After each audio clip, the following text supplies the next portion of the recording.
Nang makapanayam ang Asia's rising star na si Janine Gutierrez ng Entertainment Press, ay shinare niya kung gaano siya ka-proud sa kanyang bagong pelikula na Phantosmia na nag-premiere sa 81st Venice Film Festival.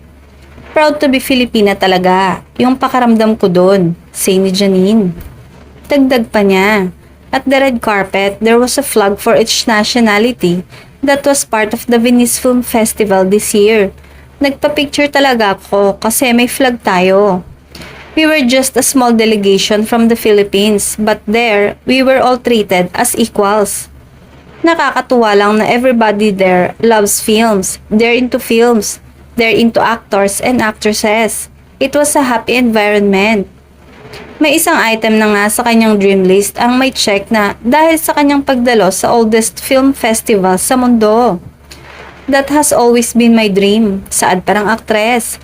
Hanggang ngayon nga ay nakakatanggap daw siya ng mga komento at tanong na bakit hindi daw siya sumali sa beauty pageant. But this is really my dream to attend a prestigious festival. It's what I've always wanted. Pero kahit nga marami ang nagsasabi na bagay siya bumida sa mga international movie at magkaroon ng career sa Hollywood, ay mas pipiliin pa rin daw ng aktres ang gumawa ng mga pelikula at series sa Pilipinas. Wala daw plano si Janine Gutierrez na iwan ng Pilipinas at magsimula ng acting career sa ibang bansa. I really prefer to do projects here like Phantosmia and Lavender Fields, and hopefully, that's what gets discovered internationally. I mean, not really for me to move somewhere else and start a career there.